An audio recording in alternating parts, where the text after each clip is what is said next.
10 सकाम कर्म की प्रकृति। इस अध्याय में श्री कृष्ण जैमिनि के अनुयायियों के दर्शन का खंडन करते हैं और उद्धव से बतलाते हैं कि किस तरह भौतिक शरीर के भीतर बंधात्मा शुद्ध दिव्य ज्ञान उत्पन्न कर सकता है। वैष्णव अर्थात भगवान विष्णु की शरणागत हुए व्यक्ति को पश्चात तथा अन्य प्रामाणिक शास्त्रों में दिए गए विधि विधानों का पालन करना चाहिए। अपने ही प्राकृतिक गुणों तथा कर्म के अनुसार उसे मुक्त भाव से वर्णाश्रम की संहिता का पालन करना चाहिए। भौतिक इंद्रियों, मन तथा बुद्धि से प्राप्त किया जाने वाला तथाकथित ज्ञान इंद्रिय तृप्ति में आसक्त सोते व्यक्ति द्वारा देखे स्वप्न के समान व्यर्थ है। इसलिए इंद्रिय तृप्ति के लिए किए जाने वाले कर्म को त्याग कर कर्म को कर्तव्य रूप में ग्रहण करना चाहिए। जब मनुष्य ने आत्मा के विषय में कुछ सच्चाई जान ली हो तो उसे कर्तव्य के रूप में किए जाने वाले कर्म का परित्याग करके केवल प्रामाणिक गुरुवार की सेवा में लग जाना चाहिए, क्योंकि वे भगवान का प्रतिनिधि होता है। गुरुवार के सेवक को अपने गुरुवार के प्रति हृदय स्नेह होना चाहिए। उसे अपने गुरुवार से परम सत्य विषयक ज्ञान प्राप्त करने के लिए उत्सुक रहना चाहिए और उसे ईर्ष्या से तथा मूर्खावत बोलने की प्रवृत्ति से मुक्त होना चाहिए। उसे व्यर्थ की बातें नहीं करनी चाहिए। आत्मा स्थूल तथा सूक्ष्म शरीरों से भिन्न होता है। जो आत्मा भौतिक शरीर में प्रवेश करता है वह अपने पूर्व कर्म फलों के अनुसार शारीरिक कर्म स्वीकार करता है। अतः एकमात्र प्रामाणिक गुरुवार ही आत्मा विषयक शुद्ध ज्ञान का प्रदर्शन कर सकने में समर्थ होता है। जैमिनि तथा अन्य नास्तिक दार्शनिकों के अनुयायी नियमित कर्म को ही जीवन का लक्ष्य मानते हैं, किंतु कृष्ण यह बतलाते हुए इसका खंडन करते हैं कि देहधारी आत्मा खंडित भौतिक काल के संपर्क में आने से निरंतर जन्म मृत्यु की श्रृंखला को ग्रहण कर लेता है, जिससे वह बाद में मिलने वाले सुख दुख को भोगने के लिए बाध्य हो जाता है। इसलिए जो व्यक्ति अपने कर्म के फलों के प्रति कोई ठोस अनुरक्त होता है उसे जीवन का कोई ठोस लक्ष्य प्राप्त होने की कोई संभावना नहीं रहती। स्वर्ग तथा यज्ञ अनुष्ठानों से प्राप्त होने वाले अन्य लक्ष्यों को अल्पकाल तक ही अनुभव किया जा सकता है। इस भोग के समाप्त होने के बाद मनुष्य को शौक तथा कष्ट में लिपटने के लिए इसी मर्त्य लोक में लौटना होता है। भौतिकतावाद के मार्ग में अनवरत या स्वाभाविक सुख नहीं होता। श्री भगवान वाच मयोदितेष्वहितः स्वधर्मेषु मदभ्यय वर्णाश्रम कुलाचार मकामात्मा समाचरेट। 1। भगवान ने कहा, पूर्णतया मेरी शरण में आकर तथा मेरे द्वारा वर्णित भगवत भक्ति में अपने मन को सावधानी से एकाग्र करके मनुष्य को निष्काम भाव से रहना चाहिए तथा वर्णाश्रम प्रणाली का अभ्यास करना चाहिए। तात्पर्य: पिछले अध्यायों में भगवान कृष्ण ने अवधूत ब्राह्मण की कहानी के माध्यम से संत पुरुष के गुणों तथा चरित्र का वर्णन किया। अब वे ऐसे साधु पद को प्राप्त करने के लिए व्यावहारिक साधनों का वर्णन कर रहे हैं। पंचरात्र तथा अन्य शास्त्रों में भगवान ने भक्ति करने के आदेश दिए हैं। इसी तरह भगवद गीता 4.13 में भगवान ने कहा है, चाहुर्वर्ण्य मया सृष्टं गुण कर्म विभाग क्षय मैंने ही वर्णाश्रम प्रणाली बनाई है। वर्णाश्रम प्रणाली में असंख्य विधि विधान हैं और भक्त को चाहिए कि वे उनको संपन्न करे, जिनसे भक्ति विधि का खंडन न होता हो। वर्ण शब्द विभिन्न वर्गों के मनुष्यों का सूचक है, जिनमें कुछ तमोगुणी हैं, कुछ रजोगुणी और कुछ सत्वगुणी। भगवत भक्ति तो मुक्तावस्था में संपन्न होती है, अतएव रजो तथा तमोगुणी लोगों के लिए कुछ ऐसे आदेश हो सकते हैं जो मुक्तावस्था वाले लोगों के सर्वथा प्रतिकूल हों। इसलिए प्रामाणिक गुरुवार जो भगवान से अभिन्न है के मार्गदर्शन में ही वर्णाश्रम के मूलभूत सिद्धांतों को इस तरह संपन्न करना चाहिए जो कृष्ण भावनामृत को अग्रसर करने के अनुकूल हो। अन्वीक्षित विशुद्धात्मा देहिनाम विषयात्मनाम गुणेषु तत्वध्यानेन सर्वारंभ विपर्ययम्। 2। शुद्ध आत्मा को यह देखना चाहिए कि चूंकि इंद्रिय तृप्ति के प्रति समर्पित होने से बंधात्माओं ने इंद्रिय सुख की वस्तुओं को धोखे से सत्य मान लिया है, इसलिए उनके सारे प्रयत्न असफल होकर रहेंगे। तात्पर्य: इस श्लोक में भगवान ने निष्काम होने की विधि बतलाई है। सारे इंद्रिय विषय, जिनमें रूप, स्वाद, गंध, स्पर्श या शब्द द्वारा अनुभूत इंद्रिय विषय सम्मिलित हैं, क्षणिक होते हैं। अभी हम अपने परिवार तथा राष्ट्र को देख रहे हैं, किंतु अंततः ये अदृश्य हो जाएंगे। यहाँ तक कि हमारा यह शरीर जिससे हम उन्हें अनुभव करते हैं वह भी अदृश्य हो जाएगा। इस तरह भौतिक भोग का अपरिहार्य परिणाम विषय अर्थात महान कष्ट है। विशुद्धात्मा शब्द उनको बताता है जिन्होंने भक्ति के नियमित कर्तव्यों को संपन्न करके अपने को शुद्ध बनाया है। वे स्पष्ट रूप में भौतिक जीवन के नैराश्य को देख सकते हैं और इस तरह वे अकामात्मा अर्थात भौतिक इच्छा से रहित महान आत्मा बन जाते हैं। सुप्त से विषयालोक ध्यातो वा मनोरथ नानात्मकत्वाद् विफलस्तथा भेदात्मधीर गुण। 3। सोया हुआ व्यक्ति स्वप्न में इंद्रिय तृप्ति की अनेक वस्तुएं देख सकता है, किंतु ऐसी आनंददायक वस्तुएं मनगढ़ंत होने के कारण अंततः व्यर्थ होती हैं। इसी तरह जो जीव अपनी आध्यात्मिक पहचान के प्रति सोया हुआ रहता है, वह भी अनेक इंद्रिय विषयों को देखता है, किंतु क्षणिक तृप्ति देने वाली ये असंख्य वस्तुएं भगवान की माया द्वारा निर्मित होती हैं तथा इनका स्थायी अस्तित्व नहीं होता। जो व्यक्ति इंद्रियों से प्रेरित होकर इनका ध्यान करता है, वह अपनी बुद्धि को व्यर्थ के कार्य में लगाता है। तात्पर्य: चूंकि भौतिक कर्म का फल क्षणिक होता है, अतएव इसका कोई अर्थ नहीं होता कि मनुष्य उसे प्राप्त करता है या नहीं, अंतिम परिणाम एक सा होता है।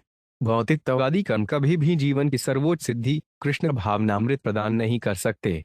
इंद्रियों से प्रेरित होकर भौतिक बुद्धि इंद्रिय तृप्ति की प्रबल कामना करती है। जैसा कि यहाँ पर कहा गया है, थेदात्मधि, ऐसी बुद्धि मनुष्य को उसके असली स्वार्थ से विलग करने वाली है।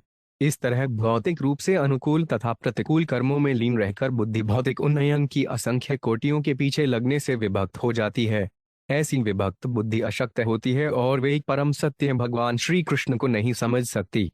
किंतु भगवत भक्त अपनी बुद्धि को एक ही बिंदु भगवान कृष्ण पर स्थिर करते हैं। वे भगवान के ही रूप, गुण, लीलाओं तथा भक्तों का ध्यान करते हैं, जिससे उनको बुद्धि परब्रह्म से कभी विलग नहीं हो पाती।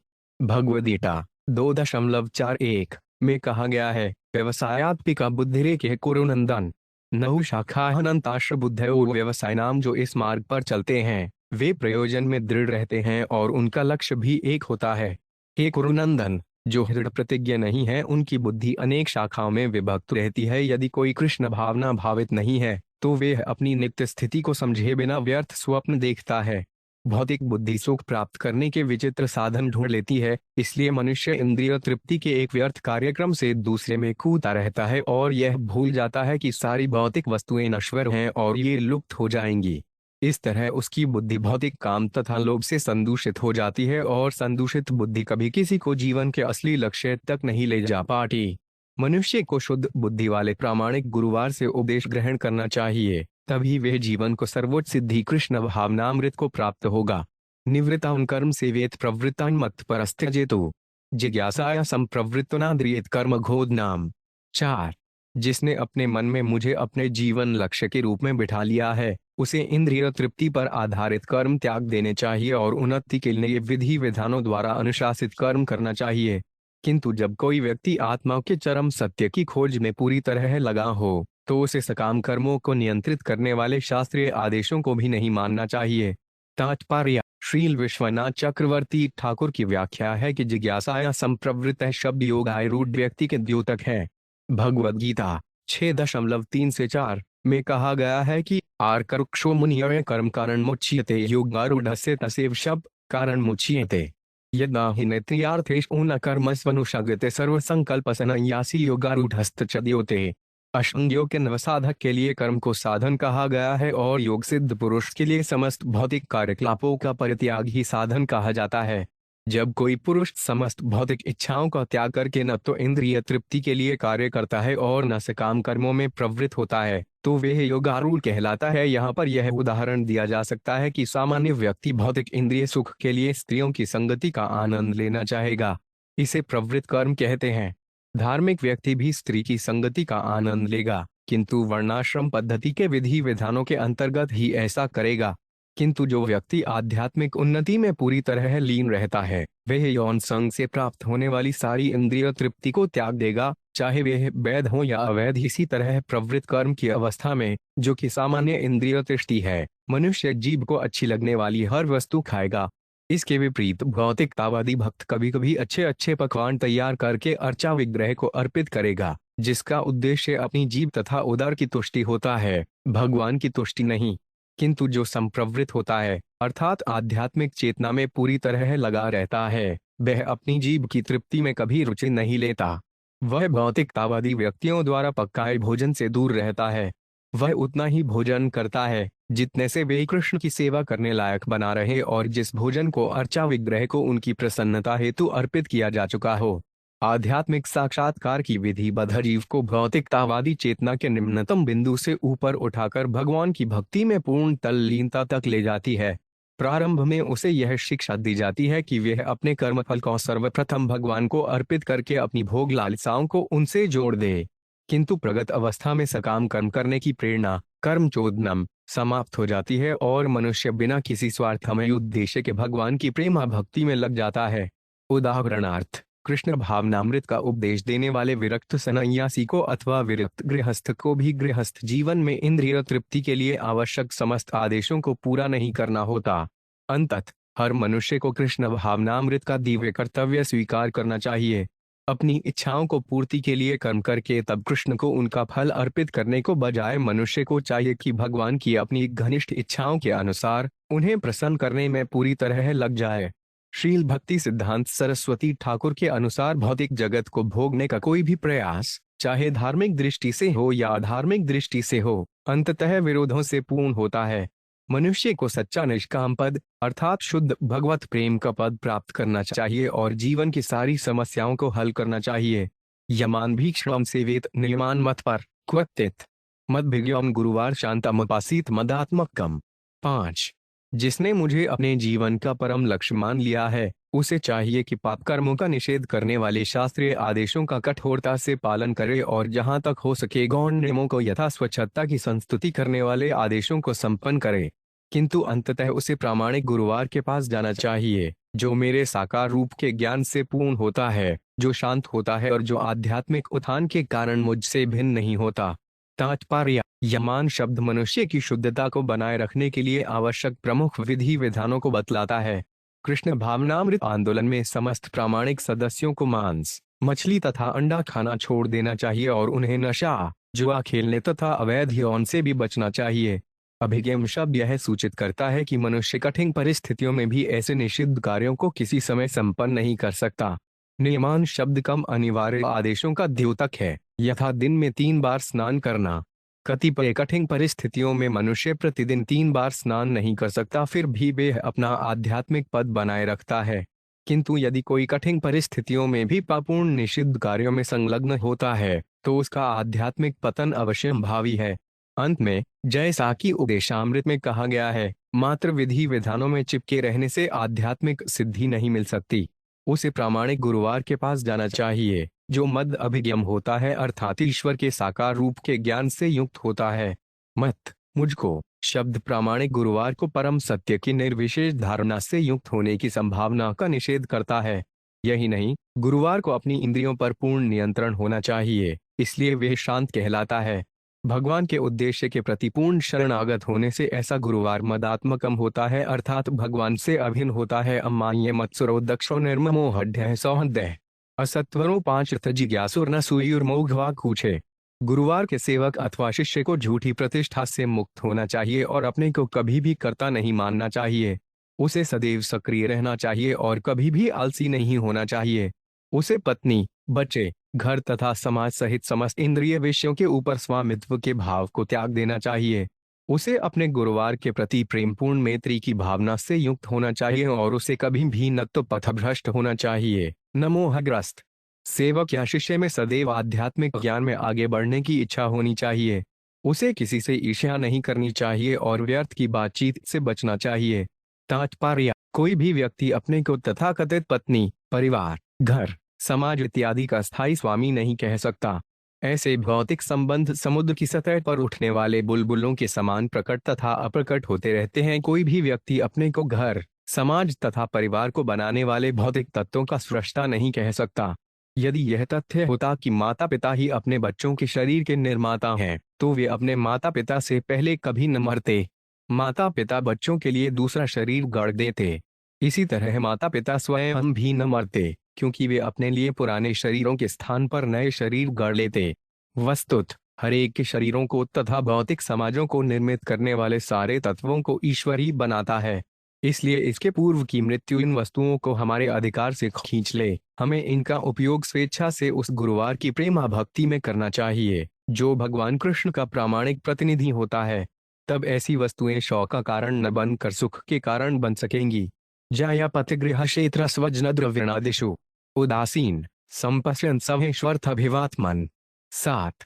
मनुष्य को सभी परिस्थितियों में अपने जीवन के असली स्वार्थ उद्देश्य को देखना चाहिए और इसीलिए पत्नी, संतान, घर, भूमि, रिश्तेदारों, मित्र, संपत्ति इत्यादि से विरक्त रहना चाहिए। तात्पर्य: भगवत भक्त की मान्यता होती है कि उसके पत्नी, बच्चे, घर, भूमि, मित्र तथा धन भगवान की सेवा में लगाए जाने के निमित्त हैं। अतएव वह अपने परिवार तथा मित्रों की इंद्रिय तृप्ति के लिए उन्मत्तता से प्रबंध नहीं करता। वह न तो अपनी पत्नी तथा अपने बच्चों का स्वामी होने की झूठी प्रतिष्ठा भोगने का इच्छुक रहता है, न ही अपने मित्रों तथा समाज से प्रतिष्ठा पाने के लिए चिंतित रहता है। इस तरह वे किसी से द्वेष नहीं रखता और आत्म साक्षात्कार के मामले में आलस्य नहीं करता। वह स्वामित्व के झूठे ज्ञान से मुक्त रहता है और भगवान का ज्ञान विकसित करने के लिए सदैव उत्सुक रहता है। वह झूठे अहंकार से मुक्त रहता है और व्यर्थ को भौतिक बातों से अपने को दूर रखता है। इस तरह वे स्थिर होता है, संकी नहीं होता और अपने गुरुवार के चरण अकमलों पर प्रेमपूर्ण मित्रता के भाव से दूर रहता है। यह प्रश्न उठाया जा सकता है कि कोई व्यक्ति झूठे स्वामित्व से अपने को किस तरह मुक्त रख सकता है। श्रील विश्वनाथ चक्रवर्ती ठाकुर ने निम्नलिखित उदाहरण दिया है। सामान्य व्यक्ति अधिकाधिक धन एकत्र करने के लिए अत्यधिक उत्सुक रहता है और वे स्टॉक, बॉन्ड, प्रतिभूतियों, बैंक खातों, जायदाद, सोना इत्यादि के रूप में अपनी संपत्ति संचय करता है। जब तक ये विभिन्न संपत्तियां उसकी आर्थिक संपन्नता में योगदान करती हैं, तब तक वह इन सबों को समान दृष्टि से देखता है और उन्हें अपनी मानता है। किंतु यदि सरकार कर के रूप में इनमें से कुछ संपत्तियों को ले लेती है या दुर्भाग्यवश व्यापार में उनकी हानि हो जाती है, तो उसे इनका स्वामित्व छोड़ने के लिए बाध्य होना पड़ता है। इसी तरह हर व्यक्ति को समझदार होना चाहिए कि असंख्य वस्तुओं पर उसका स्वामित्व स्थायी नहीं है, अतएव उसे इन वस्तुओं के प्रति विरक्ति उत्पन्न करनी चाहिए। यदि वह भगवान तथा उनके शुद्ध भक्त गुरुवार के साथ सख्य भाव उत्पन्न नहीं करता, तो निश्चित रूप से वह समाज, मैत्री तथा प्रेम के जंजाल में फंसा रहेगा। तब वह भौतिक पद में ही बंधा रहेगा और स्थायी सुख की कोई आशा नहीं कर सकता। विलक्षण, स्थूल सूक्ष्म देहादात्मिक क्षिता स्वैक यथाग्निद्रोणोदहमादेह कृपाचने प्रकाश के 8। जिस तरह जलने और प्रकाश करने वाली अग्नि उस लकड़ी, ईंधन से भिन्न होती है जो प्रकाश देने के लिए जलाई जाती है, उसी तरह शरीर के भीतर का दृष्टा, स्वतः प्रकाशित आत्मा उस भौतिक शरीर से भिन्न होता है जिसे चेतना से प्रकाशित करना पड़ता है। इस तरह आत्मा तथा शरीर में भिन्न भिन्न गुण होते हैं और वे पृथक पृथक हैं। तात्पर्य: यहाँ पर विश्लेषण विधि से यह प्रदर्शित किया गया है कि मनुष्य को झूठे ही अहंकार की पहचान शरीर से नहीं करनी चाहिए। ऐसी गलत पहचान मिथ्या अहंकार या भौतिक मुँह कहलाती है। इस प्रसंग में यह प्रश्न किया जा सकता है, चूंकि यह भली भांति ज्ञात है कि भगवान बंधात्मा को प्रकाशित करते हैं, तो फिर इस श्लोक में स्वदृक् शब्द का प्रयोग क्यों हुआ है? श्रील विश्वनाथ चक्रवर्ती ठाकुर ने व्याख्या की है कि यद्यपि भगवान हर जीव को चेतना प्रदान करते हैं, किंतु भगवान की शक्ति से युक्त होने के कारण स्वयं जीव में अपनी शुद्ध चेतना को पुनर्जागृत करने और बढ़ाने की क्षमता होती है। इस तरह गौण रूप में उसे स्वतः प्रकाशित माना जा सकता है। यहाँ सोने या चांदी के बने गुंबद का उदाहरण प्रस्तुत किया जा सकता है, जो सूर्य की प्रकाशमय किरणों को परावर्तित कर देता है। यद्यपि प्रकाश सूर्य से आता है, किंतु सोना तथा चांदी में निहित स्वाभाविक गुणों को चमकीले परावर्तन का कारण माना जा सकता है, क्योंकि अन्य वस्तुओं में सूर्य के प्रकाश को परावर्तित करने के उपयुक्त गुण नहीं पाए जाते। इसी तरह आत्मा को स्ववक माना जा सकता है, क्योंकि उसमें वह गुण पाया जाता है जिससे वे भगवान की शक्ति को चमकीले रूप में परावर्तित कर सकता है। ठीक उसी तरह जैसे सोने अथवा चांदी का गुंबद अपने परावर्तन गुणों के कारण चमकता है। इस श्लोक में शरीर तथा आत्मा के विभिन्न गुणों को बतलाने वाला अच्छा उदाहरण दिया गया है। जलने और प्रकाश करने वाली अग्नि उस काठ से भिन्न होती है जिसे प्रकाश पाने के लिए जलाया जाता है, किंतु यह कहा जा सकता है कि काठ के भीतर अग्नि अप्रकट रूप में उपस्थित रहती है। इसी प्रकार अज्ञान के बंध जीवन में आत्मा शरीर में उपस्थित रहता है, यद्यपि वह अप्रकट रहता है। जीव की प्रकाशित अवस्था की तुलना काठ के भीतर से अग्नि को जगाने से की जा सकती है। जिस तरह अग्नि काठ को जलाकर तुरंत राख कर देती है, उसी तरह प्रकाशित किए जाने पर आत्मा अज्ञान के अंधकार को जलाकर राख कर देता है। क्योंकि हम शरीर के प्रति सचेत हैं, इसलिए हम कह सकते हैं कि शरीर चेतना द्वारा प्रकाशित है और यह चेतना आत्मा की शक्ति या उपस का लक्षण है। शरीर तथा आत्मा को एक मानना वैसी ही मूर्खता है जिस तरह अग्नि तथा काठ को एक मान लेना।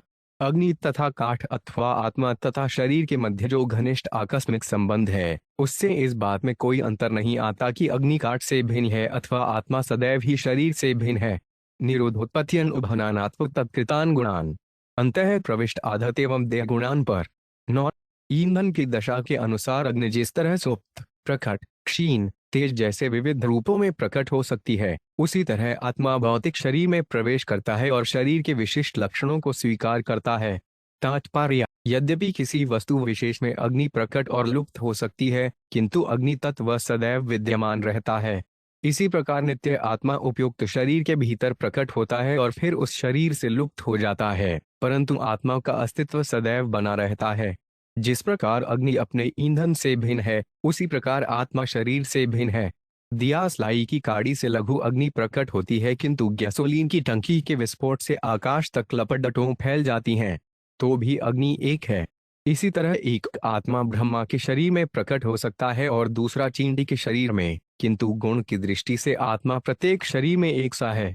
अज्ञान के कारण हम आत्मा पर शरीर के लक्षणों को अफ्रीकी आरोपित करते हैं और इस तरह हम यह कहते हैं कि यह व्यक्ति अमरीकी, रूसी, चीनी, अफ्रीकी या मेक्सिकोई है, या यह कि वह व्यक्ति जवान है या बूढ़ा है। यद्यपि ऐसी उपाधियां शरीर पर लागू होती हैं, किंतु वे आत्मा पर लागू नहीं होती, जिसे यहाँ पर परह या दिव्य जीव कहा गया है। जब तक मोहग्रस्त आत्मा भगवान से शत्रु भाव रखता है, तब तक स्थूल तथा सूक्ष्म देहों की उपाधियां उसे प्रच्छन्न किए रहेंगी और उसे अंधकार में रखेंगी। यदि मनुष्य बौद्धिक रूप से अपनी पहचान जीवन के विविध भौतिकतावादी विचारों से करता है, तो वे सूक्ष्म मन द्वारा प्रच्छन्न हो जाता है। अंततोगत्वा हर वस्तु जिसका अस्तित्व है, वह परब्रह्म कृष्ण का अंश होती है। जब जीव इसे समझ लेता है, तो वह निरुषादी बन जाता है। यही उसकी स्वाभाविक स्थिति है। यो 500 गुणैर्विरचितो देहो 5 पुरुषस्य है। संसारस्थ निबंधो 5 पुंसो विद्याच्छिदात्मन। 10, सूक्ष्म तथा स्थूल शरीरों की उत्पत्ति प्रकृति के गुणों से होती है, जो भगवान की शक्ति से विस्तार पाते हैं। जब जीव झूठे ही स्थूल तथा सूक्ष्म शरीरों के गुणों को अपने ही असली स्वभाव के रूप में मान लेता है, तो संसार का जन्म होता है। किंतु यह मोहमयी अवस्था असली ज्ञान द्वारा नष्ट की जा सकती है। तात्पर्य: जहाँ तक ईंधन तथा अग्नि की उपमा शरीर तथा आत्मा से दिए जाने की बात है, यह तर्क किया जा सकता है कि कुछ हद तक अग्नि ईंधन पर निर्भर करती है और वे उसके बिना नहीं रह सकती। चूंकि हमें अग्नि के अस्तित्व का अनुभव ईंधन से पृथक रूप में नहीं है, तो भी यह प्रश्न किया जा सकता है कि यह किस तरह संभव है कि जीव शरीर से पृथक रहे, उससे प्रच्छन्न होकर अंत में पृथक हो जाए। जीव के स्वभाव को भगवान को विद्या द्वारा ही समझा जा सकता है। विद्या अर्थात असली ज्ञान से भौतिक जगत को खंड खंड किया जा सकता है और इसी जीवन में आध्यात्मिक सत्य का अनुभव हो सकता है। श्रील विश्वनाथ चक्रवर्ती ठाकुर के अनुसार हमारा अस्तित्व कृत्रिम रूप से आरोपित है। भगवान की अचिंत्य अविद्या द्वारा स्थूल तथा सूक्ष्म शरीरों के गुण जीव पर मनोवैज्ञानिक रूप से लादे जाते हैं और शरीर के साथ गलत पहचान करने से जीव अनेक मोहयुक्त कर्म करने लगता है। जैसा कि पिछले अध्याय में बतलाया गया है, वर्तमान शरीर वृक्ष तुल्य है, जो अगले शरीर के कर्म बीज उत्पन्न करता है। किंतु इस अज्ञान के चक्र को दिव्य ज्ञान के द्वारा खंड खंड किया जा सकता है, जैसा कि भगवान ने बतलाया है। दुर्भाग्य से बद्ध जीव भगवान से शरणच्युतावश उनके द्वारा बतलाए पूर्ण ज्ञान को ग्रहण नहीं करते, बजाय इसके वे स्थूल तथा सूक्ष्म मोह में पड़े रहते हैं। किंतु यदि जीव भगवान के ज्ञान को मान ले, तो उसकी सारी स्थिति सुधर सकती है और वे भगवान के साथ सीधे संपर्क द्वारा पूर्ण ज्ञान का सच्चिदानंद स्वरूप जीवन प्राप्त कर सकता है। तस्माज्जिज्ञास्यात्मानमात्मस्थं केवल परम सौम्य निर्सेदेत दुस्तुवृद्धि यथाक्रमम्। 11, इसलिए मनुष्य को चाहिए कि ज्ञान के अनुशीलन द्वारा वे अपने भीतर स्थित भगवान के निकट पहुंचे। भगवान के शुद्ध दिव्य अस्तित्व को समझ लेने पर मनुष्य को चाहिए कि वह धीरे धीरे भौतिक जगत को स्वतंत्र सत्ता मानने के झूठे विचार को त्याग दे। तात्पर्य: यथाक्रमम शब्द का अर्थ है कि मनुष्य अपने को स्थूल भौतिक शरीर से भिन्न अनुभव करते हुए धीरे धीरे भौतिक मानसिक कार्यों से विरक्त कर ले। इस श्लोक में एतद् वस्तु बुद्धिम का अर्थ है भौतिक जगत के पृथक अस्तित्व को देखना, न कि हर वस्तु को वस्तुतः परब्रह्म से उद्भूत देखना। जब मनुष्य अपने को शाश्वत आध्यात्मिक रूप में पहचान लेता है, तो उसे ज्ञान का असली फल प्राप्त होता है। भगवान तो शाश्वत रूप से अपने नित्य रूप में प्रकट होते हैं और इसी तरह जीव भी भगवान के प्रेमी सेवक के रूप में अपने नित्य रूप में प्रकट होता है। जब हम यह झूठी कल्पना कर लेते हैं कि नश्वर मोहमय भौतिक पदार्थ सत्य है, तो हमारे नित्य आध्यात्मिक रूप का ज्ञान अज्ञान से आच्छादित रहता है। किंतु यदि मनुष्य हर वस्तु के भीतर भगवान की परम उपस्थिति का ध्यान करता है, तो वह अपने सामान्य आनंदमय आध्यात्मिक जीवन में लौट सकता है। जैसा कि इस श्लोक में जिज्ञासा शब्द से सूचित होता है, हर मनुष्य को परम सत्य को समझने का गंभीर प्रयास करना चाहिए। आचार्यो पांच रणिनदय स्थादन्ते वास्त उत्तरारणी तत्संधान प्रवचन विद्या संधि सुखावय है। 12। गुरुवार की उपमा यज्ञ अग्नि के निचले काष्ठ से, शिष्य की उपमा ऊपरी काष्ठ से तथा गुरुवार द्वारा दिए जाने वाले प्रवचनों की उपमा इन दोनों काष्ठों के बीच में रखी तीसरी लकड़ी मंथन काष्ठ से दी जा सकती है। गुरुवार द्वारा शिष्य को दिया गया दिव्य ज्ञान इनके संसर्ग से उत्पन्न होने वाली अग्नि के समान है, जो अज्ञान को जलाकर भस्म कर डालता है और गुरुवार तथा शिष्य दोनों को परम सुख प्रदान करता है। तात्पर्य: जब अज्ञान का अंधकार जलाकर राख कर दिया जाता है, तो अज्ञान का घातक जीवन भी समूल नष्ट हो जाता है और तब मनुष्य पूरे ज्ञान से अपने सही स्वार्थ के लिए कर्म कर सकता है। इस श्लोक में आद्य का अर्थ है आदि और यह गुरुवार का सूचक है, जिसकी उपमा निचले काष्ठ से दी गई है। दिव्य ज्ञान अग्नि के समान गुरुवार से शिष्य तक फैलता है। जिस तरह दो काष्ठ खंडों के घर्षण से अग्नि उत्पन्न होती है, उसी तरह कृष्ण के प्रतिनिधि गुरुवार तथा निष्ठावान शिष्य के मध्य प्रामाणिक संसर्ग से ज्ञान की अग्नि उत्पन्न होती है। जब शिष्य गुरुवार के चरण कमलों की शरण ग्रहण करता है, तो वह अपने आदि आध्यात्मिक रूप का पूर्ण ज्ञान स्वयं प्राप्त कर लेता है। वैजयंयार्दि सात्य विशुद्ध उच्च धुनोति माया गुण संप्रसूताम गुण अंश्व संध्यात्म में तत्स्वयं च शायत्यस्मिद्यथारेन। 93। दक्ष गुरुवार से विनय पूर्वक श्रवण करने से दक्ष शिष्य में शुद्ध ज्ञान उत्पन्न होता है, जो प्रकृति के 3 गुणों से उत्पन्न भौतिक मुंह के प्रहार को पीछे भगा देता है। अंत में यह शुद्ध ज्ञान स्वयं ही समाप्त हो जाता है, जिस तरह ईंधन का कोष जल जाने पर अग्नि ठंडी पड़ जाती है। तात्पर्य: वैशारदी शब्द का अर्थ है विशारद, दक्ष से व्युत्पन्न। पूर्ण ज्ञान तो दक्ष गुरुवार से मिलता है और जब ऐसा ज्ञान दक्ष शिष्य द्वारा सुना जाता है, तो यह भौतिक मुंह की तरंगों को मोड़ देता है। क्योंकि भगवान को माया शक्ति भौतिक जगत के भीतर शाश्वत क्रियाशील रहती है, अतएव मुंह को विनष्ट करने की संभावना नहीं रहती। फिर भी मनुष्य अपने हृदय के भीतर के मोह को तो नष्ट कर ही सकता है। इसमें सफल होने के लिए शिष्य को चाहिए कि वह दक्ष गुरुवार को प्रसन्न करने में पटु हो। ज्यों ज्यों मनुष्य कृष्ण भावनामृत की पूर्ण अवस्था के निकट पहुंचता जाता है और सर्वत्र भगवान की उपस्थिति का अनुभव करने लगता है, त्यों त्यों उसका ध्यान दिव्य पद की ओर खिसक जाता है। उस समय शुद्ध ज्ञान अर्थात मोह की सतत सैद्धांतिक जागरूकता स्वयं ही कम हो जाता है, जिस तरह अग्नि मंद पड़ जाती है और ईंधन समाप्त हो जाने पर बुझ जाती है। श्रील मध्वाचार्य ने अनेक वैदिक शास्त्रों से यह दिखाने के लिए उदाहरण दिए हैं कि माया उस डाइन के समान है, जो बद्ध जीवों का पीछा करती रहती है। बद्ध जीवों को 3 गुणों में से जो भी गुण अच्छा लगता है, उसे ही माया प्रदान करती है, किंतु ऐसी भेंटें उक्त अग्नि के तुल्य होती हैं, जो हृदय को भस्म कर देती है। इसलिए यह समझ लेना चाहिए कि यह जगत नरक तुल्य है, जिसमें किसी को कोई स्थायी पद नहीं मिलता। बाहर से हमें अनेक वस्तुओं का अनुभव होता है, भीतर भीतर हम अपने अनुभव का मनन करते हैं और भावी कार्य की योजनाएं बनाते हैं। इस प्रकार हम बाहर तथा भीतर से अज्ञान के शिकार हैं। असली ज्ञान वेदों से आता है या फिर पूर्ण विद्या के रूप में भगवान से। यदि हम भगवान को शरण में जाकर पूर्ण रूपेण कृष्ण भावना भावित हो जाते हैं, तो आनंद की कमी नहीं रहती, क्योंकि भगवान आनंद के आगार हैं और उनके भक्त इस आगार के भीतर मुक्त भाव से विचरण करते हैं। अध्यक्षाम कर्म कर्तृणा भोक्तृणा सुख दुःखयो नानात्वप्रत नित्यत्वं लोकालागमात्मनाम। 14। मय्यसे सर्वभावान असंस्था हाटपति की यथा तत्तदाकृति भेदेन जायते भिद्यते चथि। 157। एवमप्यर् सर्वेषां देहिनाद्देहयोक्तः कालाव्यवत् संति भावा जन्माद्यो स्कूत। 16।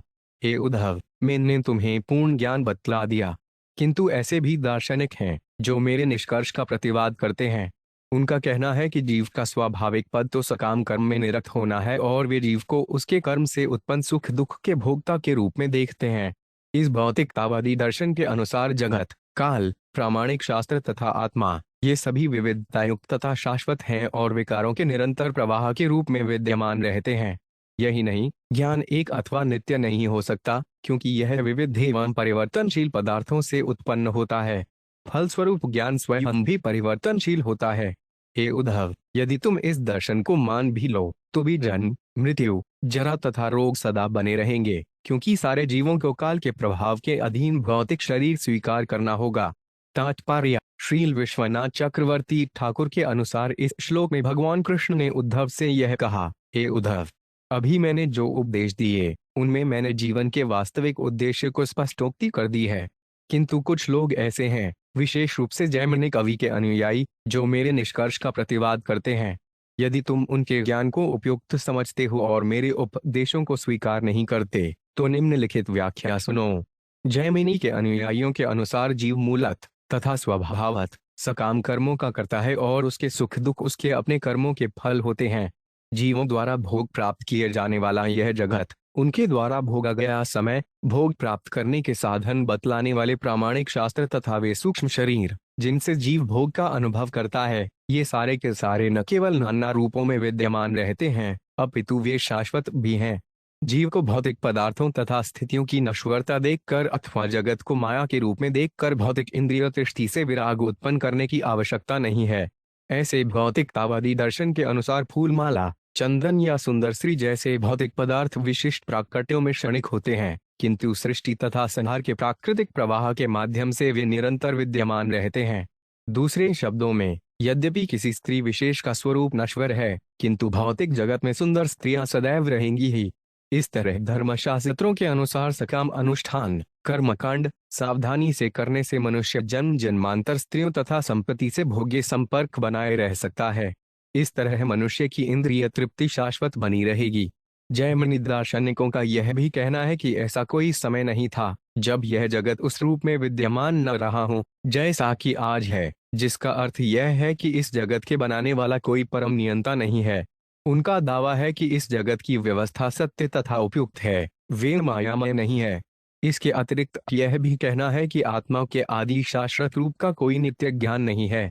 उनका कहना है कि ज्ञान उस्तुत किसी परम सत्य से नहीं अपितु भौतिक वस्तुओं के अंतर से उत्पन्न होता है, इसलिए ज्ञान शाश्वत नहीं प्रत्युत परिवर्तनशील है। इस कथन में निहित कल्पना यह है कि ऐसा आत्मा नहीं जो एक अपरिवर्तनशील सत्य के शाश्वत अविरत ज्ञान से युक्त हो, प्रत्युत चेतना अथवा ज्ञान स्वभाव से ही निरंतर रूपांतरणशील है। किंतु उनका कहना है कि चेतना के निरंतर रूपांतरित होने से नित्यता का खंडन नहीं होता। उनका कहना है कि चेतना शाश्वत रूप से विद्यमान रहती है, किंतु एक ही रूप में नहीं। इस तरह जैमिनी के अनुयायी इस निष्कर्ष पर पहुंचते हैं कि ज्ञान का रूपांतरण उसकी नित्यता का निषेध नहीं करता, प्रत्युत उनका कहना है कि ज्ञान अपने रूपांतरण के निरंतर स्वभाव के भीतर शाश्वत रूप से विद्यमान रहता है। इसलिए ये अनुयायी वैराग्य के पथ पर न आकर नियमित इंद्रिय दृष्टि के पथ पर आते हैं, क्योंकि मुक्ति की अवस्था में जीव के अनेक इंद्रियां नहीं होंगी और तब भौतिक ज्ञान का रूपांतर संभव नहीं हो पाएगा।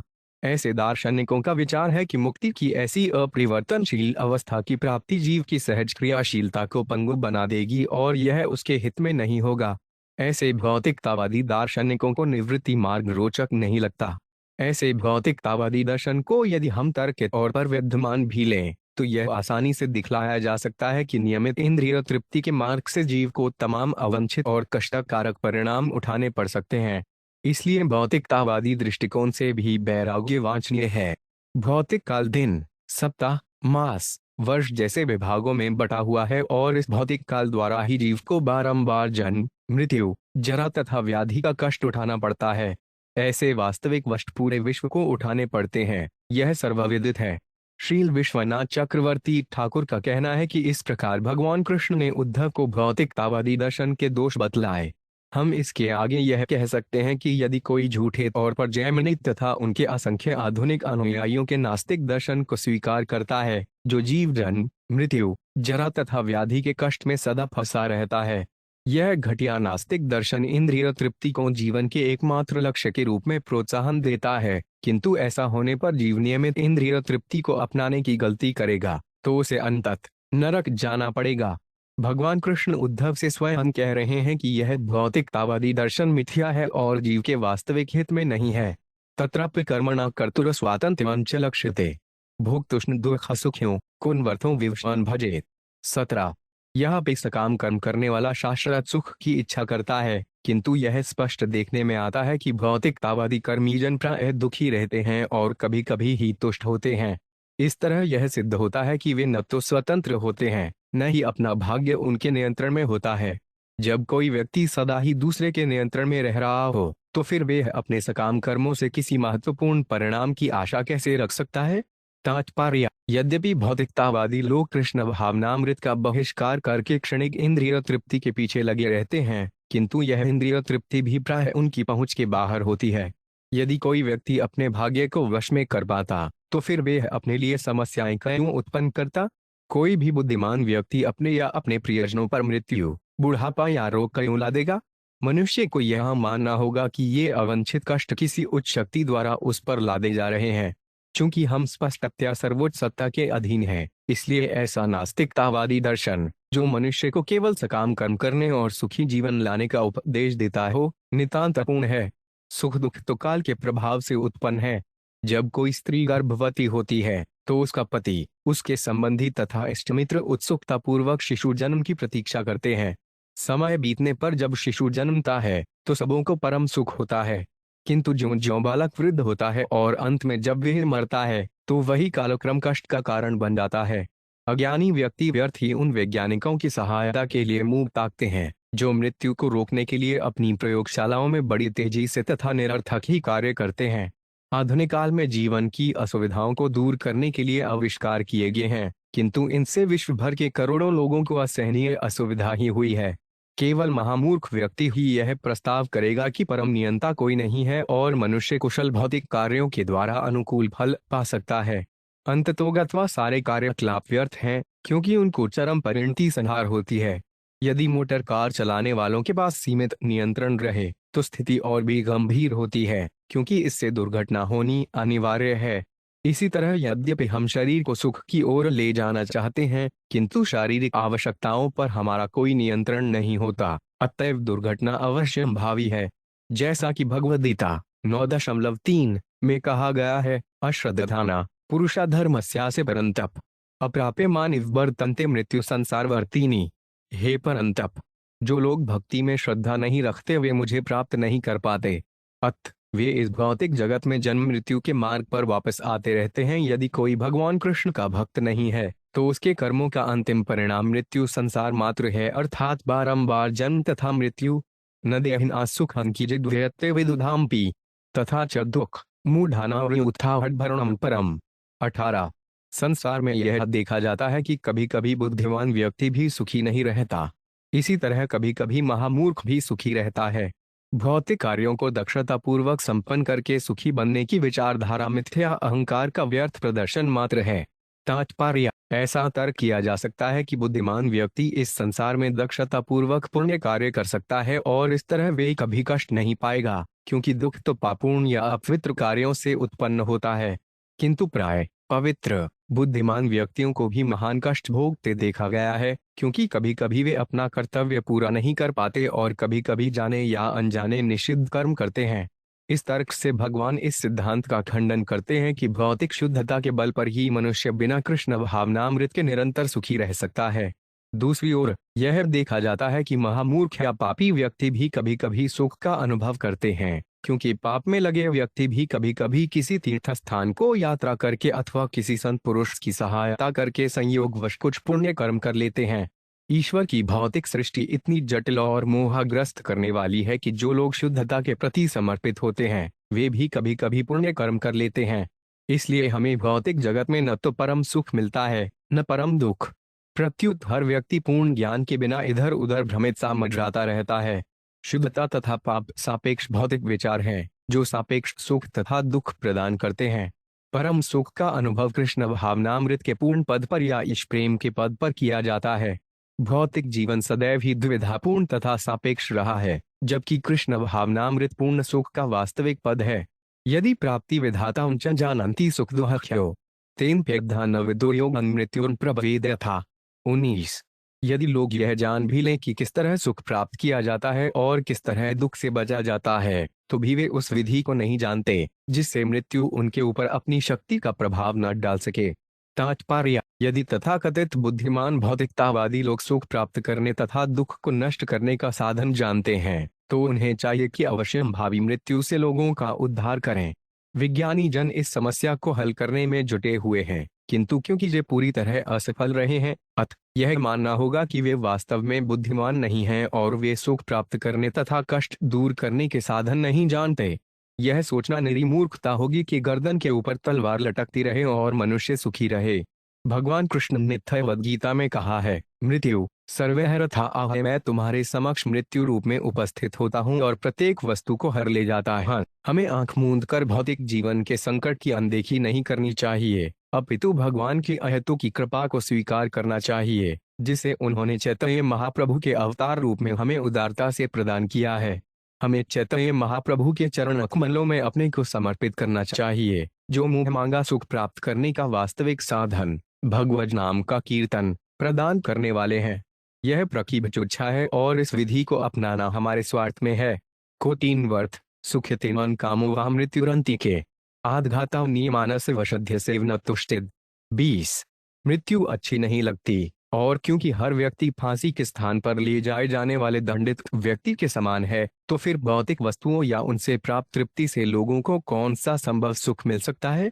तात्पर्य, सारे विश्व में यह प्रथा है कि फांसी देने से पहले व्यक्ति को अंतिम सुस्वादु भोजन कराया जाता है, किंतु ऐसे व्यक्ति के लिए ऐसा भोजन उसकी आमसन मृत्यु को दुख स्मरण दिलाने वाला होता है, अतः वे उसका आनंद नहीं उठा पाता। इसी प्रकार कोई भी विवेकवान व्यक्ति भौतिक जीवन से संतुष्ट नहीं हो सकता, क्योंकि मृत्यु निकट ही खड़ी रहती है और वे किसी भी क्षण दबोच सकती है। यदि कोई व्यक्ति अपने रिहायशी कमरे में बैठा हो और पास ही एक कोने पर विषधर सर्प बैठा हो, तो भला कोई शांतिपूर्वक इस तरह टेलीविजन देख सकता है या पुस्तक पढ़ सकता है, जबकि वह जानता है कि विषैले दंत किसी क्षण भी उसके शरीर को डस सकते हैं। इसी तरह जब तक कोई न्यूनाधिक सनकी न हो, भला वह भौतिक जीवन के प्रति उत्साहपूर्ण या शांत कैसे हो सकता है। मृत्यु की अपरिहार्यता के ज्ञान से मनुष्य को आध्यात्मिक जीवन के प्रति दृढ़ संकल्प बनने के लिए प्रोत्साहित होना चाहिए। श्रुत्य दृष्टभुए स्पर्धा सुयात व्यय बहंतराय का मतवाद शिव चनिचाफलमे। 21 वह भौतिक सुख जिसके बारे में हम सुनते रहते हैं, यथा देवी सुख भोग के लिए स्वर्गलोक की प्राप्ति, हमारे द्वारा अनुभूत भौतिक सुख के ही समान है। ये दोनों ही ईर्ष्या, द्वेष, क्षय तथा मृत्यु से दूषित रहते हैं। इसलिए जिस तरह फसल के रोग, कीट या सूखा जैसी समस्याएं उत्पन्न होने पर फसलें उगाना व्यर्थ हो जाता है, उसी तरह पृथ्वी पर या स्वर्गलोक में भौतिक सुख प्राप्त करने का प्रयास अनेक व्यवधानों के कारण निष्फल हो जाता है। तात्पर्य, श्री भक्ति सिद्धांत सरस्वती ठाकुर ने इस श्लोक की टीका इस प्रकार की है। सामान्य रूप से यदि कोई विशेष व्यवधान न पड़े तो कृषि विषयक प्रयत्न सफल होते हैं, किंतु यदि बीज में कोई दोष हो या फिर भूमि अधिक खारी या बंजर हो या कि सूखा, प्लेग, मौसम के प्रतिकूल अधिक वर्षा या अधिक गर्मी पड़े या फिर पशु पक्षी या कीड़े उत्पात मचाएं, तो कृषि कर्म से वांछित फसल प्राप्त नहीं होंगी। इसी तरह जो लोग भौतिक जगत का विश्लेषण करने में दक्ष होते हैं, वे देखते हैं कि वेदों में जो स्वर्ग की स्थितियां बतलाई गई हैं, वे पृथ्वी के जीवन से भिन्न नहीं हैं। बद्धजीवों में परस्पर मेल मिलाप से ईर्ष्या द्वेष उत्पन्न होना अनिवार्य है। जब कोई व्यक्ति ऊंचा उठ जाता है और दूसरा नीचे रह जाता है, समय के साथ ये पद उलट जाते हैं। इसलिए स्वर्गलोक में भी हिंसा, झगड़े तथा षड्यंत्र होने से उपद्रव मचा रहता है। वस्तुतः स्वर्गलोक तक पहुंचने के प्रयास अपने आप में समस्याओं तथा उत्पातों से पूर्ण है। इसलिए यह समझ लेना होगा कि वैकुंठ, जो कि ईश्वर का धाम है, इस जगत द्वारा लागू होने वाले प्रकृति के कानूनों की सीमाओं तथा झगड़ों से परे है। यदि कोई यह गलत ही सोचे कि वैकुंठ में भी ये सारी अपूर्णताएं पाई जाती हैं, तो वे भौतिक कल्मश से कलुषित हो जाएगा। अंतरार्य तो यदि धर्म स्वनुपठित तेना पिनर्जिता स्थान यथा गच्छति तच्छृणु। 22 यदि कोई व्यक्ति किसी त्रुटि या कल्मश के बिना वैदिक यज्ञ तथा कर्मकांड संपन्न करता है, तो उसे अगले जीवन में स्वर्ग में स्थान मिलेगा, किंतु कर्मकांड द्वारा प्राप्त किया जाने वाला यह फल भी काल के द्वारा नष्ट कर दिया जाएगा। अब इसके विषय में सुनो। तात्पर्य, यचति शब्द का अर्थ है जा रहा है। भगवद गीता में भगवान कृष्ण कहते हैं, आगमापायनो 5 नित्या, अच्छे या बुरे सभी प्रकार के अनुभव आते जाते रहते हैं।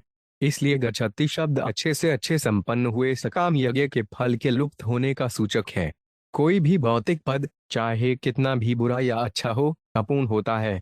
इसलिए मनुष्य को चाहिए कि शुद्ध कृष्ण भावनामृत के लिए ही प्रयास करें। इन्हें देवता यजय स्वलोक या त्यागिक भुगी देवतत्र भोगांध व्यात्रिजार्जितानु। तेईस। यदि पृथ्वी पर कोई व्यक्ति देवताओं की तृप्ति के लिए यज्ञ संपन्न करता है तो वे स्वर्गलोक जाता है, जहां वह देवताओं की ही तरह अपने कार्यों से अर्जित सभी प्रकार के स्वर्ग सुख का भोग करता है। स्वपूर्णयोपचिते शुभ्रे विमान उपगीयते गंधर्वैर्विहरन् मध्य देवीन आहद्य वेशधुकु। 24।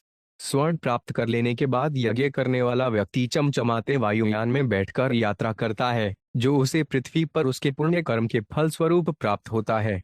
वह गंधर्वों द्वारा अश्वगान किया जाकर तथा अतीव मोहक वस्त्र पहने स्वर्ग की देवियों से घिरकर जीवन का आनंद लेता है। स्त्री भी कामज्ञानेन किडलिनी जालमालिना क्रीडन वेदात्मपातांसुरा क्रीडेषु निर्वृतः। 25। यज्ञ फल का भोक्ता स्वर्ग की सुंदरियों को साथ लेकर ऐसे अद्भुत विमान में चढ़कर सैर सपाटे के लिए जाता है, जो रुंझुन शब्द करती घंटियों से गोलाकार में सजाया रहता है और जहां भी चाहे उड़ जाता है। वह स्वर्ग के विहार उद्यानों में नितांत सुख एवं आराम का अनुभव करते हुए इस पर विचार ही नहीं करता कि वह अपने पुण्य कर्मों के फल को समाप्त कर रहा है और शीघ्र ही मर्त्य लोक में जा गिरेगा। तावत् स्मोदते स्वगे यावत् पुण्यं समाप्यते क्षीण पुण्य पत्तत्यर्वांग निचन काल चालित। 26। यज्ञकर्ता तब तक स्वर्गलोक में जीवन का आनंद लेता है जब तक उसके पुण्य कर्मों का फल समाप्त नहीं हो जाता, किंतु जब पुण्य फल चुक जाते हैं तो नित्यकाल की शक्ति द्वारा वे उसकी इच्छा के विरुद्ध स्वर्ग के विहार स्थलों से थकिया कर नीचे गिरा दिया जाता है। यद्य धर्मर्तः सट्भाद सत्तामवाजितेन्द्रिय कामात्मा कृपणो लुब्धस्त्रणो भूत विहिंसक। 27। पशून मिथिनाल विप्रेत भूत गणायजन नरकान्वशनो चतुर्गत्वा याते उल्बणन्तमय। 28। कर्माणि दुःखोदरकाणि कुर्वन् देहेन ते पुनः देहम् भजते तत्र की सुखं मर्त्य धर्मेण। 29। यदि मनुष्य बुरी संगति के कारण अथवा इंद्रियों को अपने वश में न कर पाने के कारण पापमय धार्मिक कार्यों में लिप्त रहता है तो ऐसा व्यक्ति निश्चित ही भौतिक इच्छाओं से पूर्ण व्यक्तित्व को जन्म देता है। इस तरह वे हइयों के प्रति कंजूस, लालची तथा स्त्रियों के शरीरों का लाभ उठाने का सदैव इच्छुक बन जाता है। जब मन इस तरह दूषित हो जाता है तो वे हिंसक तथा उग्र हो उठता है और वेदों के आदेशों के विरुद्ध अपनी इंद्रिय तृप्ति के लिए निरीह पशुओं का वध करने लगता है। भूत प्रेतों की पूजा करने से ऐसा मोहग्रस्त व्यक्ति अवैध कार्यों की गिरफ्त में आ जाता है और नरक को जाता है, जहां उसे तमोगुण से युक्त भौतिक शरीर प्राप्त होता है। ऐसे अधम शरीर से वह दुर्भाग्यवश अशुभ कर्म करता रहता है, जिससे उसका भावी दुख बढ़ता जाता है, अतएव वह पुनः वैसा ही भौतिक शरीर स्वीकार करता है।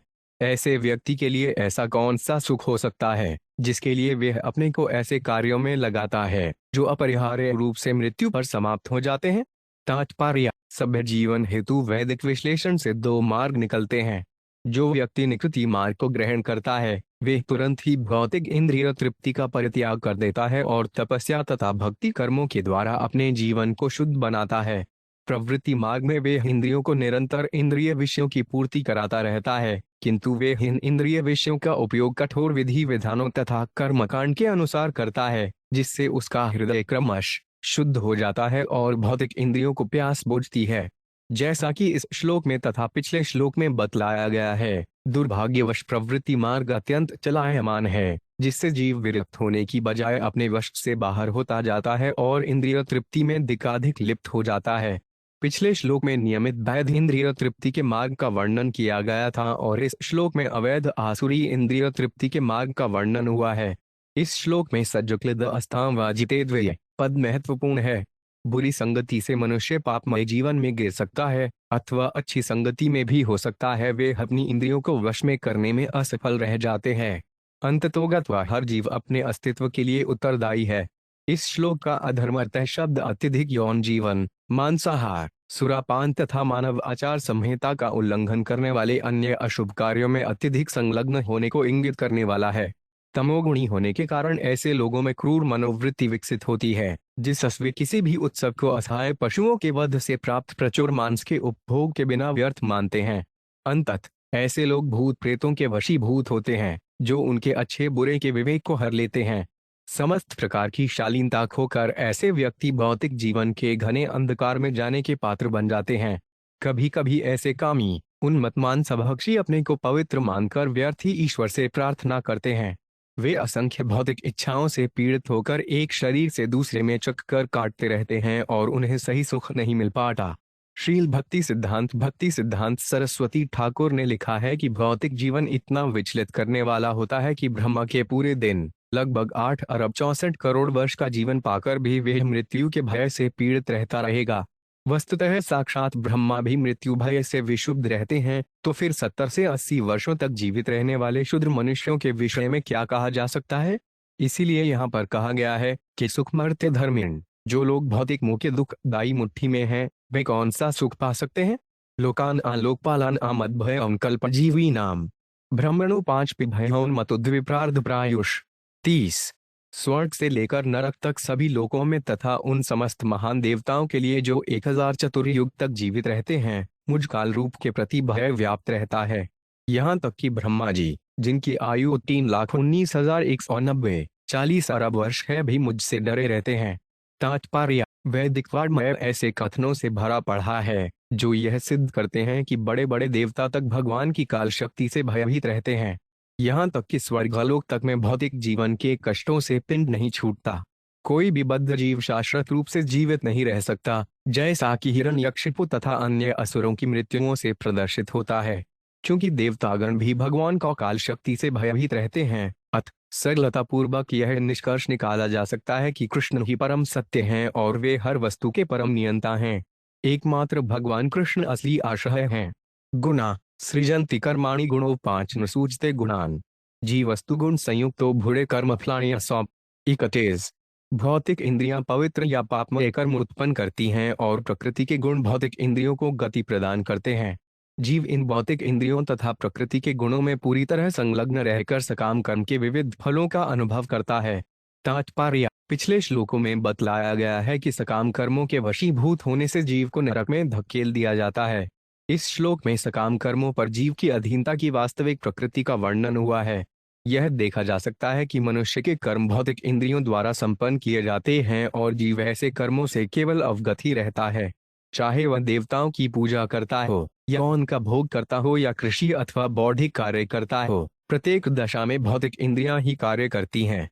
कोई यह तर्क कर सकता है कि आत्मा इंद्रियों के कार्यों का शुभारंभ करता है, अतएव वही अनंतिम करता है, किंतु ऐसे मिथ्या अहमवाद का निराकरण गुणा सृजन्ति कर्माणि गुणों 5 न सूझते गुणान इस कथन से हो जाता है।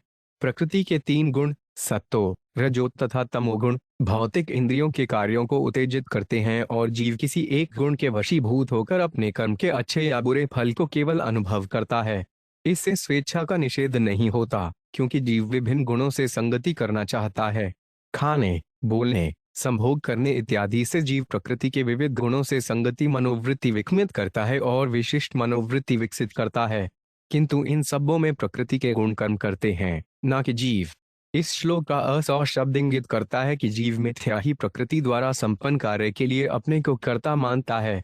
भगवद गीता 3.27 में कहा गया है, प्रकृते क्रियाणानि गुणे कर्याणि सर्वश अहंकार त्यागात्मा करवाहमिति मयते।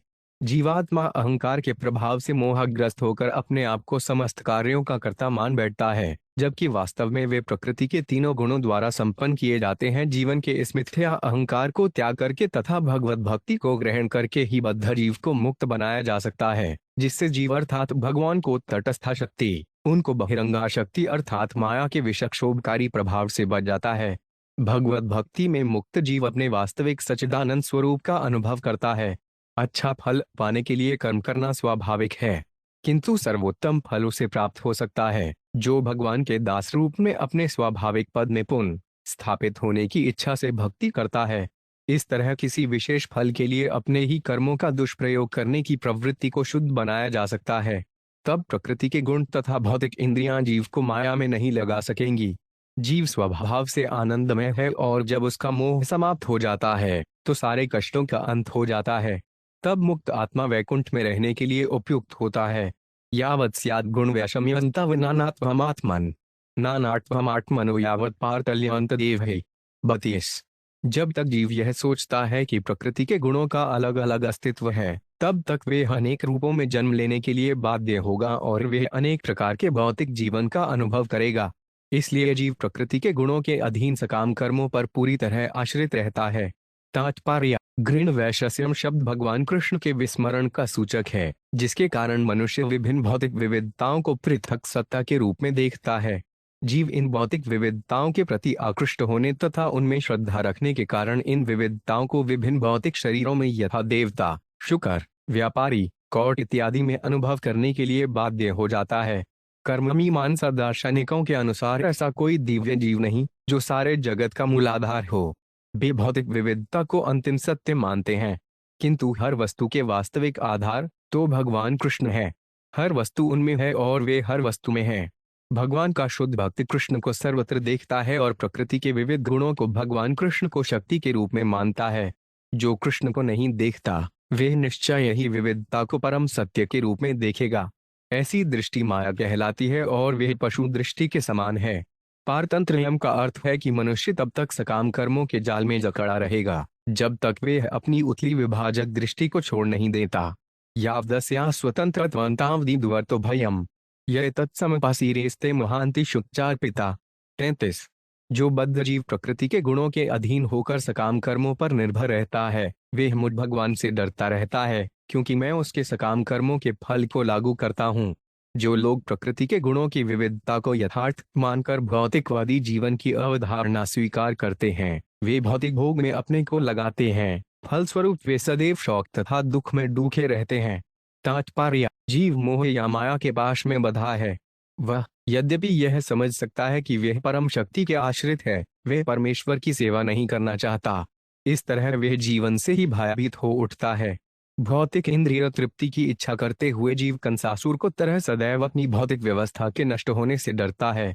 इस तरह भौतिक प्रकृति के स्वाद गंध में लिप्त रहकर बेदौरे धीरे अविवेकी जीवन के भीतर घस जाता है।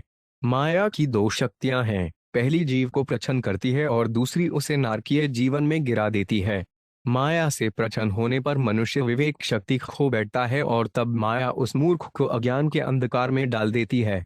जब मनुष्य झूठे ही अपने को भगवान कृष्ण से स्वतंत्र मान बैठता है तो वे एक भौतिक इंद्रिय तृष्टि की भोगेच्छा से नाशवान भौतिक वस्तुओं का उपासक बन जाता है और ज्यों ज्यों वे बड़ा होता जाता है त्यों त्यों उसका जीवन भय और चिंता से भर जाता है। बद्धजीव कोई अपने जीवन को अपने वश में मानता है, किंतु उसके पास कोई नियामक शक्ति न होने से उसकी दशा इसके विपरीत हो जाती है और यह तनिक भी अच्छी नहीं लगती। ज्यों ज्यों काल द्वारा उसकी सारी संपत्ति छीन ली जाती है वे शोकाकुल हो उठता है। कुल मिलाकर भौतिक जीवन सचमुच गर्हित है। केवल गहन मोह के कारण हम इसे संतोषजनक मान लेते हैं। काल आत्माग्मो लोक स्वभावो धर्म एव च इति मां बहुधा प्राहुर्गुण व्यतिक्रे सत्ति। 34। जब प्रकृति के गुणों में उद्देलल तथा अन्योन्य क्रिया होती है तो जीव मेरा वर्णन सर्वशक्तिमान काल, आत्मा, वैदिक ज्ञान, ब्रह्मांड, स्वयं अपना स्वभाव, धार्मिक उत्सव आदि अनेक प्रकारों से करते हैं। तात्पर्य: मनुष्य को भगवान की शक्ति का अनुभव यह देखकर हो सकता है कि किस तरह विभिन्न योनियां, देवता, मनुष्य, पशु, मछली, पक्षी, कीट, पौधे इत्यादि अपने स्वभाव तथा कार्यकलाप विकसित करती हैं। प्रत्येक योनि इंद्रिय तृप्ति की विशिष्ट प्रक्रिया को पूरा करती है और यह कार्य उस योनि का धर्म कहलाता है। भगवान का ज्ञान न होने से सामान्य लोग उपर्युक्त अभिव्यक्तियों में भगवान की शक्ति का दर्शन करते हैं। श्रील मध्वाचार्य ने तंत्र भागवत से निम्नलिखित जानकारी उद्धृत की है। भगवान काल कहलाते हैं क्योंकि वे समस्त भौतिक गुणों के चलाने वाले तथा नियंत्रक हैं। पूर्ण होने से वे आत्मा कहलाते हैं। वे समस्त ज्ञान के साक्षात रूप हैं। स्वभाव शब्द सूचित करता है कि भगवान अपने भाग्य पर पूरा नियंत्रण रखते हैं। हर वस्तु के धारण करने वाला होने के कारण वे धर्म कहलाते हैं। मुक्त पद पर होने वाला व्यक्ति भगवान की पूजा करके असीम आनंद प्राप्त कर सकता है, किंतु जो भगवान से अनजान है वे अन्य वस्तुओं की कल्पना करके उनका अर्थ ढूंढने का प्रयास करता है। यदि कोई हृदयपूर्वक यह कल्पना करता है कि कोई भी वस्तु भगवान से स्वतंत्र है तो वे भगवान की माया के जाल में फंसा रहेगा। भौतिक वस्तुओं के विनाश को अवश्यंभावी देखते हुए मनुष्य अज्ञान के अंधकार में निरंतर शोकमग्न रहता है। ऐसे अंधकार में सुख का प्रश्न भी नहीं उठता, इसलिए किसी को यह कभी नहीं सोचना चाहिए कि कोई वस्तु भगवान से स्वतंत्र है। जो ही किसी ने किसी वस्तु को ईश्वर से स्वतंत्र माना कि वे भगवान के मोहजाल में जकड़ा जाता है, जिसे माया कहते हैं। मनुष्य को मुक्त हो जाने पर भी विनीत एवं भगवान का आज्ञाकारी बने रहना चाहिए। इस तरह उसे परम आध्यात्मिक सुख प्राप्त होगा। श्री जद्धव उवाच गुणेषु वर्तमानो पांच पिदेजेष्वन पावृतय गुणैर्न बध्यते देहि बध्यते वा कथन विभो। 35। श्री उद्धव ने कहा, हे प्रभु, भौतिक शरीर के भीतर स्थित जीव प्रकृति के गुणों तथा इन गुणों से उत्पन्न कर्मों के द्वारा उपजे सुख तथा दुख से घिरा रहता है। यह कैसे संभव है कि वे इस भौतिक पाश से बद्धाने हो? यह भी कहा जा सकता है कि जीव तो अंततः दिव्य है और उसे इस भौतिक जगत से कुछ भी लेना देना नहीं है, तो फिर वह भौतिक प्रकृति द्वारा कभी बंध कैसे हो सकता है? तात्पर्य, शरीर प्रकृति के गुणों के वशीभूत होकर सकाम कर्म करता है, जिनसे भौतिक सुख दुख उत्पन्न होते हैं। इस श्रृंखला को देहजेषु शब्द से सूचित किया गया है। भगवान ने उद्धव को दिखलाया है कि जीवन का वास्तविक लक्ष्य इंद्रिय तृप्ति न होकर मोक्ष है। यद्यपि भगवान ने यह इंगित किया है कि ज्ञान तथा वैराग्य पूर्वक हो गई भक्ति से जीव मुक्त हो जाता है, किंतु उद्धव को पूर्णता प्राप्त करने के विशिष्ट साधन समझ में नहीं आए। श्रील विश्वनाथ चक्रवर्ती ठाकुर के अनुसार उद्धव के प्रश्न का अर्थ यह है कि हम मुक्तात्माओं के कार्यों में भी ऐसे बाह्य कर्म यथा खाना, सोना, चलना फिरना, सुनना, बोलना इत्यादि पाते हैं, जो स्थूल तथा सूक्ष्म शरीरों के कार्य हैं। अतः यदि मुक्त आत्माएं भी स्थूल तथा सूक्ष्म शरीरों के भीतर स्थित हैं, तो वे प्रकृति के गुणों से किस तरह बंध नहीं हो सकती है? यदि यह तर्क किया जाए कि जीव आकाश तुल्य है, जो किसी वस्तु से न मिलने के कारण बंध नहीं है, तब यह प्रश्न पूछा जा सकता है कि फिर दिव्य जीव किस तरह भौतिक प्रकृति द्वारा बद्ध हो सकता है? दूसरे शब्दों में, यह जगत कैसे संभव है? कृष्ण भावनामृत के मार्ग को सुस्पष्ट करने के लिए उद्धव ने परम आध्यात्मिक अधिकारी भगवान कृष्ण के समक्ष यह प्रश्न रखा। माया के साम्राज्य में भगवान के विषय में असंख्य कल्पनाएं हैं, जिन्हें निराकार, सगुण, निर्गुण, हिजड़े की भांति नपुंसक वस्तु आदि कहा गया है, किंतु ऐसी सांसारिक कल्पनाओं से भगवान के स्वभाव को नहीं समझा जा सकता। इसलिए उद्धव मुक्ति मार्ग को स्पष्ट करना चाहते हैं, जिससे लोग वास्तव में समझ सकें कि कृष्ण ही भगवान है। किंतु जब तक मनुष्य प्रकृति के गुणों के द्वारा प्रभावित रहता है, तब तक पूर्ण ज्ञान हो पाना संभव नहीं है। अब भगवान कृष्ण उद्धव को भगवधाम वापस जाने के लिए आध्यात्मिक मुक्ति के विषय में विस्तार से बतलाएंगे। कृद्धन्वर्तेत विहरेत एवा ज्ञात लक्षण के भुजित्वत विसृजित छब्बीतासीत याति वा। 36। एत दक्षियुत में ब्रीहि प्रश्नवान प्रश्न विदावर नित्य बधो नित्य मुक्त एक वेति में भ्रम। 37। है अच्युत भगवान, एक ही जीव कभी तो नित्य बंध कहा जाता है, तो कभी नित्य मुक्त। इसलिए जीव की वास्तविक स्थिति मेरी समझ में नहीं आ रही।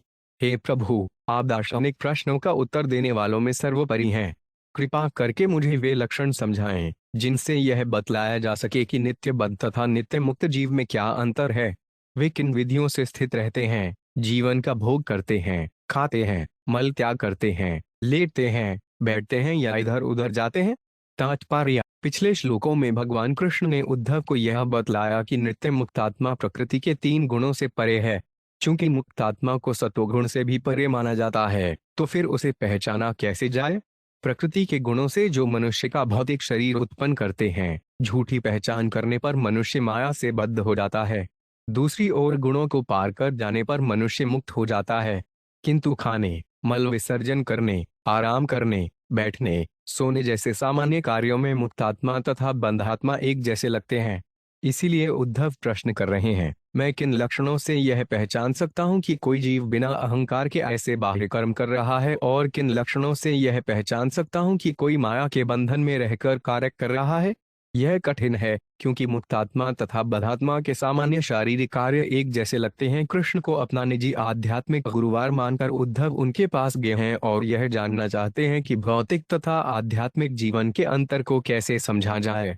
चूंकि जीव को कभी कभी नित्य बंध कहा जाता है, तो फिर उसे नित्य मुक्त अथवा नित्य मुक्त को नित्य बंध कैसे कहा जा सकता है? यह विरोधाभास है, जिसे भगवान स्पष्ट करेंगे। इस प्रकार श्रीमद् भागवत के 11वें स्कंध के अनवर्ग सकाम कर्म की प्रकृति नामक 10वें अध्याय के श्रील भक्ति वेदांत स्वामी प्रभुपाद के विनीत सेवकों द्वारा वर्णित तात्पर्य पूर्ण हुए।